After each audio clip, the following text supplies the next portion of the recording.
τσεγγινιονάκι. Χαιρόμουν πάρα πολύ που ήμουν μαζί της, μέχρι που μία μέρα με συνέλαβα και λέει κυκλοφορούσε με ποσότητα χαζής. Πηγαίνουμε λοιπόν στο σινεμά με την κοπέλα αυτή μία μέρα, λέω στον ταμείο θα ήθελα 2 εισιτήρια, μου λέει για το Hobbit, λέω όχι η κοπέλα μου είναι. Και έτσι γινόντουσαν παρεξηγήσεις, με την κοπέλα αυτή δεν είμαστε πια μαζί και ομολογώ ότι μου στοίχησε, διότι την αγαπούσα, το παραδέχομαι, ήταν το δεύτερο εγώ μου και χωρίσαμε θέλω να σας πω για λόγους αστρολογικούς. Τι εννοώ. Αυτά με τα ζώδια που βλέπετε στις τηλεοράσεις και κοροϊδεύετε, μην τα κοροϊδεύετε, έχουν πολύ μεγάλη σημασία στη σχέση μεταξύ ανδρών και γυναικών. Με την κοπέλα αυτή χωρίσαμε ζωδιακά. Εγώ ηχθείς, αυτή που τάνα δεν ταιριάζαμε, πάει ο δεσμός. Και μου στήχησε πάρα πολύ ο χωρισμός, πρέπει να σας πω, και αντιμετώπισα διάφορα προβλήματα τύπου έγινε εξαρτημένο άτομο. Αλήθεια είναι αυτό, όλα τα λέω σήμερα, δεν κρύβω τίποτα. Απέκτησα μία εξάρτηση στις μπαταρίες. Και μου είπε ένας ειδικός να πάω να γραφτώ στους ανώνυμους αλκαλικούς. Πάω σε έναν γιατρό, μου λέει ο γιατρός, κύριέ μου, πρέπει να σταματήσετε να βλανίζεστε. Του λέω, μα γιατί? Μου λέει, για να σας εξετάσω. Μπήκα εγώ φορτσάτος μέσα στο ιατρείο, κατάλαβες. Τέλος πάντων, και είχα διάφορα προβλήματα υγείας, δεν μπορούσα να κοιμηθώ καλά, είχα κάτι ταραχές, κάτι νεύρα. Πάω στο φαρμακοποιό, του λέω, τι να κάνω για να κοιμηθώ, να ηρεμήσω λιγάκι. Μου λέει, Βαλεριάνα. Έβαλα Ριάννα, 2-3 τραγούδια, δεν έγινε τίποτα. Λοιπόν, και αποφάσισα με αυτά και με αυτά. Είχα και άλλα προβλήματα. Τα έλεγα σε ένα φίλο μου, στο Σάββα, τα έλεγα, να δω μπροστά ο Σάββας μαζί μας. Έλεγα, εσύ Σάββα, δεν μπορώ να κοιμηθώ σαν άνθρωπος ένα ολόκληρο βράδυ, ξυπνάω κάθε 2 ώρες να πούμε και πάω και κατουράω. Μου λέει, είσαι προστάτη? Λέω, τον Άγιο Ευστάθιο, αυτό που κολλάει. Τέλος πάντων, τα ξεπέρασα όλα αυτά τα ιατρικά προβλήματα, δώσω που θέλουμε καλά. Θα ήθελα να σας ζητήσω συγγνώμη καταρχήν που πηδάω από το ένα θέμα στο άλλο, αλλά στην ηλικία που είμαι είναι πλέον το μόνο πήδημα που μπορώ να κάνω. Καταλαβαίνετε. Λοιπόν, και ήθελα να σας πω με αφορμή αυτά που σας λέω για τον εαυτό μου γενικότερα, ότι όλες αυτές τις εξυπνάδες τις οποίες λέω, θα τις εκδώσω παιδιά σε ένα βιβλίο. Τα οποία βέβαια είναι πράγματα που έχετε πει εσείς στο ίντερνετ, αλλά εγώ θα βγάλω ένα βιβλίο, διότι είναι της μόδας τελευταία.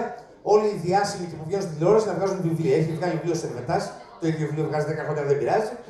Έχει βγάλει βιβλίο ο Γρηγόρης Αρναούτογλου, μεγάλο έργο. Η Σταματίνα Τσιμτσιλή έχει βγάλει βιβλίο βοηθειά μας.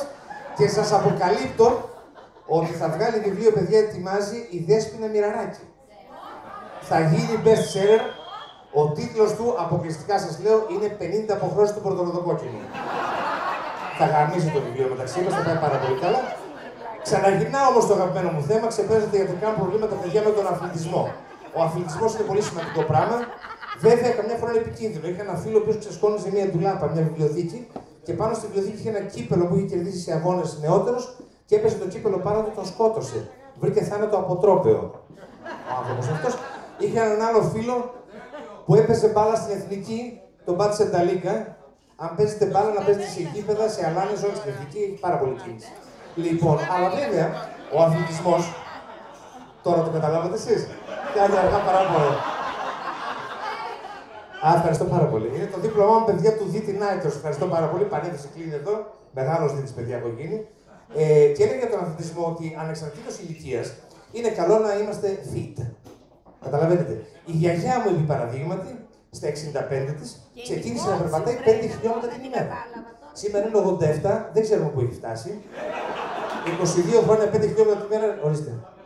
Ξέρεις. Για πες. 65 στα 87 της 5 χιλιόμετρα την ημέρα.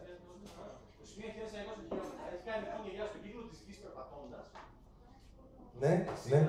Σήμερα έχει γενέθλια, κατά τύχη. Ναι. Το ξέρεις, το υπολόγισες αυτό, Το υπολόγισες. Γιώργος Θεοδωρόπουλος, παιδιά, άλλοι έχουν ζωή. Αυτός όχι. Εκτός όμως από τον αθλητισμό, έχω και πάρα πολύ ελεύθερο χρόνο, πράγμα το οποίο δεν είναι καλό να έχεις ελεύθερο χρόνο.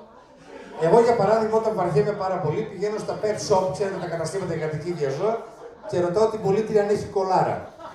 Λέω, γεια σας, έχετε κολάρα? Κοιτάζει, λέω, όχι, για σκύλους εννοούσα. Επίσης, καμιά φορά, άμα θέλω να διασκεδάσω, έχω φίλη την Κατερίνα καινούργιο, μπορείτε να ζηλέψετε οι άντρες. Και της τηλεφωνώ της Κατερίνας και της ζητάω να μου πει τη φράση 343 τρακτέρ τράκαρα. Και περνάω πολύ ωραία μετά μόνος μου. Λοιπόν, αυτά με τα ιατρικά μου προβλήματα κτλ. Βλέπω όμως, κοιτάζω εσάς μαντάμ εδώ μπροστά, και βλέπω τόση ώρα που μιλάμε, με κοιτάτε με μια προσμονή στο βλέμμα, με μια έτσι, σαν να περιμένετε να ακούσετε κάτι συγκεκριμένο από εμένα. Σαν τι, ας πούμε, σαν ανέκδοτο. Να το ξεχάσετε, παιδιά, δεν έχει. Να το ξεχάσετε, σταματήστε λίγο. Διότι, σας παρακαλώ πάρα πολύ, με προσβέλνετε. Διότι τόσα χρόνια ασχολούμαι με το ραδιόφωνο, τη τηλεόραση, τα μίντια κλπ. Έχω κάνει εκπομπές με συνεντεύξεις με το πάνθεον της ροκ μουσικής ποικίλης ύλης. Έχω κάνει πράγματα και θάματα και το μόνο για το οποίο με σταματάνε στον δρόμο και μου λένε πες με σε έναν ανέκδοτο. Λοιπόν, αυτό το πράγμα με έχει φέρει μέχρι εδώ με έχει φέρει. Κομμένα τα ανέκδοτα, δεν λέω τίποτα, ξεχάστε το.